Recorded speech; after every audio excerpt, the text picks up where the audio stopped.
Ever since the Columbine school massacre and the rise of gun violence in America from the 1990s, America has been in a heated debate about gun control.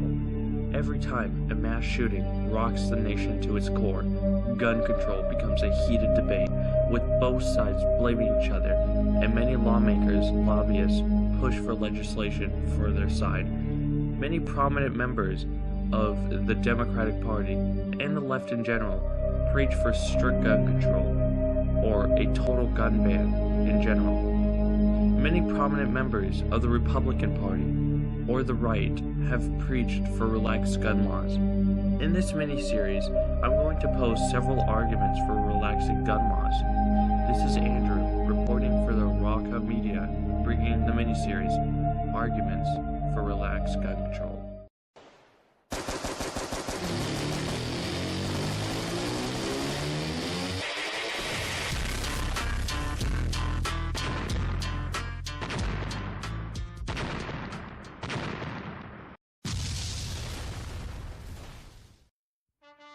In this part of the miniseries, I'm going to go over arguably the strongest argument for relaxed gun control, which is self-defense.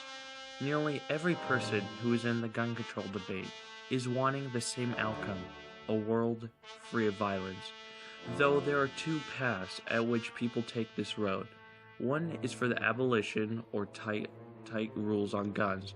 The other is the relaxing gun laws, so it's easier to access.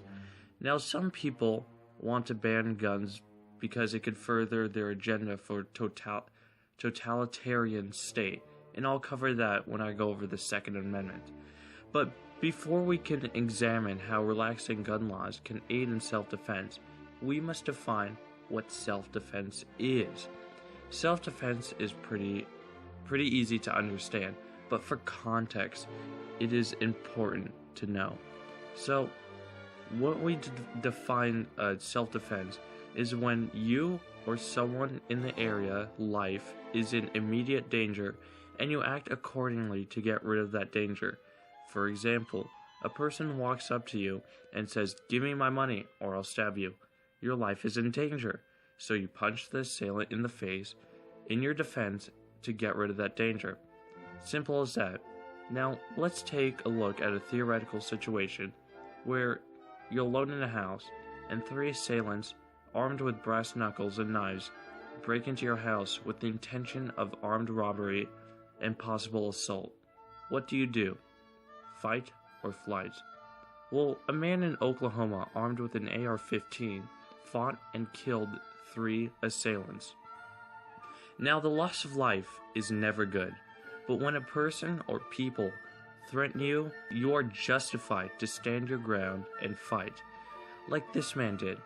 Let's put yourself in another situation. You are driving by, and a man pulls out a gun and starts firing into a crowd. Could another person stop him? Yes. An article by Business Insider reported that in Chicago, out of all places, an Uber driver with a concealed weapon shot and killed a man who was shooting into a crowd. Now, many people who are for gun control live in densely populated urban areas. This comes to real difference when you have police response time from the city to middle America and sparsely populated areas. When a person calls 911 in the city, a cop usually responds in 4 to 6 minutes. That is a long time when your life is in danger, and it is the best interest of you to take up arms and solve it yourself, so you won't be in that danger much longer. Now, what if you live out in the middle of nowhere and need help? What can you do? It is almost certain that the response time is going to be much, much longer, and therefore you need to be prepared to defend yourself. I may talk about this as a theoretical situation, but it is a very real problem. You see, people claim this self-defense argument is idealistic and would never apply to real life. Yet, they are completely wrong. There's endless amounts of articles where law-abiding citizens put a psycho that had the intention of hurting other people down. Now, how in the world does this translate into relaxing gun control? It's simple. In places such as Chicago, Los Angeles, or any place that has leftists running it, always have the intention of making it harder to get a gun. And owning guns usually harder with more restrictions or flat out bans on certain guns, magazines, or ammunition. If a law-abiding citizen has trouble to acquire a weapon legally, then that citizen is more at risk. Many people opposing may deny this claim, but there is plenty of evidence in favor of this claim. Let us take a look at everyone's favorite place when it comes to gun control, Chicago, and their crime statistics. In 2016, there was 4,368 shooting victims. In 1 year, there was 4,368 shooting-related deaths. But in the Afghan war, there was only 2,393 confirmed U.S. military deaths. Some people may claim that this has nothing to do with each other. They actually have a strong connection.